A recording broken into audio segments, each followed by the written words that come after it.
अस्सलाम वालेकुम dear friends, welcome to our channel dear expert sir. आज के इस वीडियो में हम एमसीक्यूज करने वाले हैं, बहुत ही इम्पोर्टेंट है। आप ये जो वीडियो है वो अंत तक देखिएगा और लाइक शेयर और सब्सक्राइब करना ना भूलिएगा। तो चलिए फ्रेंड्स स्टार्ट करते हैं। सबसे पहला जो क्वेश्चन है, which of the following is a disadvantage of renewable energy. जी हाँ फ्रेंड्स, रिन्यूएबल एनर्जी का डिसएडवांटेज कौन है। यहाँ पे आपके पास ऑप्शन है। ऑप्शन ए है हाई पोल्यूशन, बी है available only in few places, C है हाई रनिंग कॉस्ट और डी है आपका अनरिलायबल सप्लाई। जी हाँ फ्रेंड्स, यहाँ पे आपके पास जो सही ऑप्शन है वो है आपका ऑप्शन डी। जी हाँ friends, option D unreliable supply. जी हाँ फ्रेंड्स, यानी इसकी जो सप्लाई होती है वो होती है आपकी अनरिलायबल। जी हाँ फ्रेंड्स, यहाँ पे नीचे जो दी हुई है एक्सप्लेनेशन, तो आपको समझ में आएगा इसमें क्या है। उसके बाद फ्रेंड्स क्वेश्चन है, question number 2, a solar cell. जी हाँ friends, a solar cell is an electrical device that converts the energy of light directly into electricity. तो आपके पास ऑप्शन है। ऑप्शन ए है फोटोवोल्टेक इफेक्ट, बी है केमिकल इफेक्ट, सी है atmospheric effect और आपका डी है फिजिकल इफेक्ट। तो इसका जो सही आंसर है वो है आपका ए, यानी फोटोवोल्टिक इफेक्ट। जी हाँ फ्रेंड्स, फोटोवोल्टिक इफेक्ट जो है वो इसका सही आंसर है। फोटोवोल्टिक इफेक्ट क्या होता है और किसने डिस्कवर किया है, तो यहाँ पे आप पढ़ सकते हैं। उसके बाद क्वेश्चन थर्ड है आपका wood is a renewable energy resource. जी हाँ फ्रेंड्स, वुड जो है वो रिन्यूएबल रिसोर्स है। ट्रू या फॉल्स बताना है तो इसका जो सही आंसर है वो है ए आपका, यानी ट्रू है ये। तो ये यहाँ पे एक्सप्लेनेशन दी हुई है, पढ़ सकते हैं आराम से कि क्या लिखा है। उसके बाद फ्रेंड्स क्वेश्चन नंबर 4 है, in hydroelectric power what is necessary for the production of power throughout the year. जी हाँ फ्रेंड्स, पावर बनाने के लिए हाइड्रो इलेक्ट्रिक पावर में क्या नेसेसरी है, जो कि थ्रू आउट द ईयर यानी पूरे साल के साल रहना चाहिए। तो A dams filled with water, B है high amount of air, high intense sunlight और आपका डी है न्यूक्लियर पावर।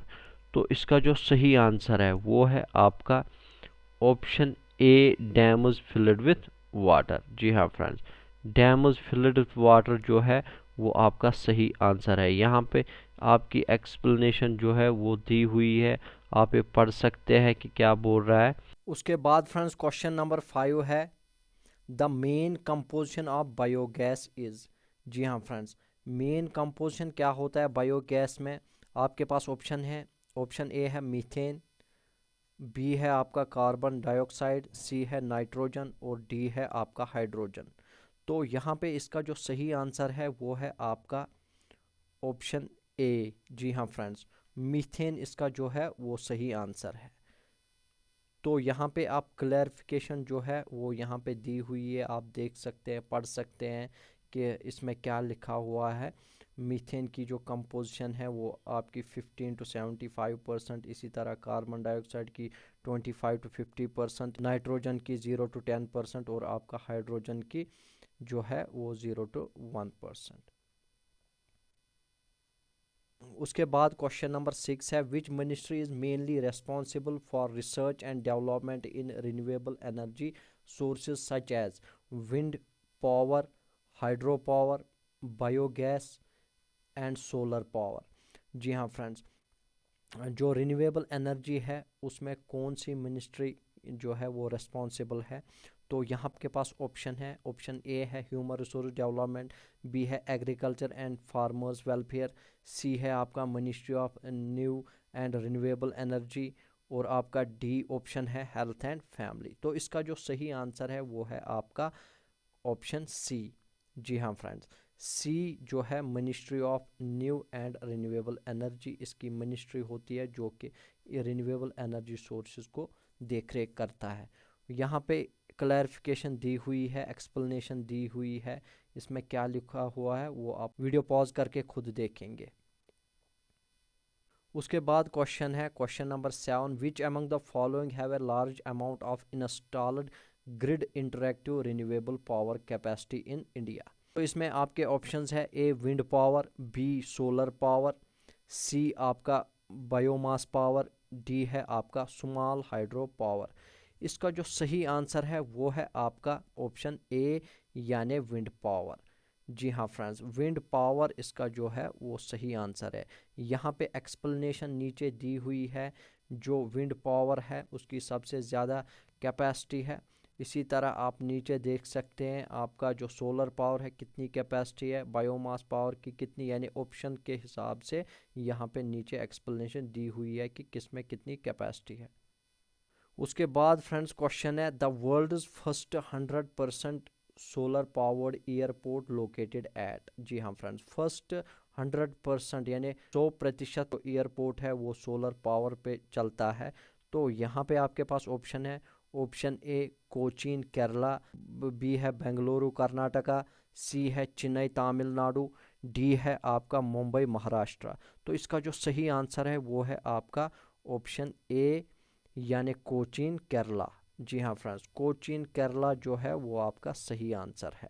तो यहाँ पे नीचे एक्सप्लेनेशन दी हुई है, आप वीडियो पॉज करके देख सकते हैं। जो है ये 4th largest airport in India है।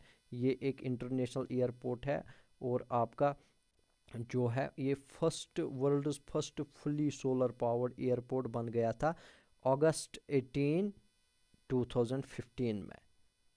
उसके बाद फ्रेंड्स क्वेश्चन है which of the following is not under ministry of new and renewable energy. आपके पास ऑप्शन है जो कि आपने ऊपर भी क्वेश्चन पढ़ा था। आपके पास ऑप्शन है विंड एनर्जी, बी है सोलर एनर्जी, सी है टाइडल एनर्जी और आपका डी है लार्ज हाइड्रो। तो इसका जो सही आंसर है वो है आपका ऑप्शन डी यानी लार्ज हाइड्रो। लार्ज हाइड्रो जो है वो आपका जो है इस मिनिस्ट्री के अंदर नहीं आता है। तो यहाँ पे आप देख सकते हैं नीचे क्लैरिफिकेशन और एक्सप्लेनेशन दी हुई है। उसके बाद फ्रेंड्स क्वेश्चन नंबर 10 है where is the largest wind farm located in India. Largest wind farm कहाँ पे लोकेट है। आपके पास ऑप्शन है, option A Jaisalmer wind park Rajasthan, B है Muppandal wind farm Tamil Nadu, C है वेस्टपेट विंड फार्म महाराष्ट्र, डी है आपका चकाला विंड फार्म महाराष्ट्र। तो आपका जो सही आंसर है वो है आपका ऑप्शन बी। जी हाँ फ्रेंड्स, ऑप्शन बी जो है यानी मुपंडन विंड फार्म तमिलनाडु में सबसे बड़ा जो है वो विंड फार्म है।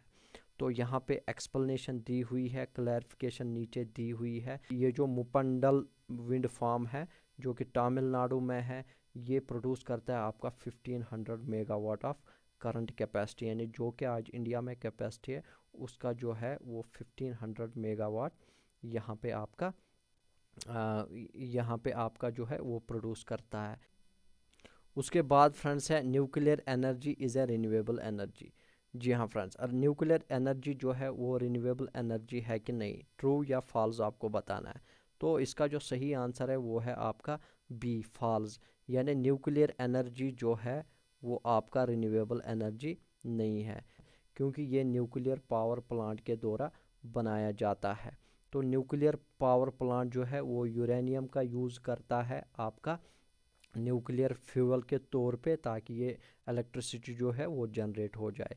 तो यूरेनियम जो है वो फाइनाइट रिसोर्स है, यानी जो ख़त्म होने वाला है। तो इसीलिए न्यूक्लियर एनर्जी को दोबारा नहीं प्रोड्यूस कर सकते हैं, इसीलिए यहाँ पे जो है यहाँ पे ये आपका रिन्यूएबल एनर्जी नहीं है।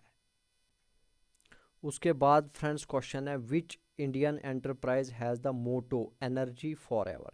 एनर्जी फॉर एवर किस इंडियन एंटरप्राइज का मोटो है। तो यहाँ पे आपके पास ऑप्शन है, ऑप्शन ए है Indian renewable energy development agency, B है Indian non renewable energy development, C है इंडियन एग्रीकल्चर डेवलपमेंट, आपका डी है इंडियन बायोटेक्नोलॉजी डेवलपमेंट। तो इसका जो सही आंसर है वो है आपका ऑप्शन ए। ऑप्शन ए है आपका Indian renewable energy development agency. तो ये आपका सही आंसर है। तो फ्रेंड्स आज के वीडियो में बस इतना ही। अगर आपको ये वीडियो पसंद आए तो लाइक कर दीजिएगा और शेयर करना ना भूलें। Thanks for watching our video.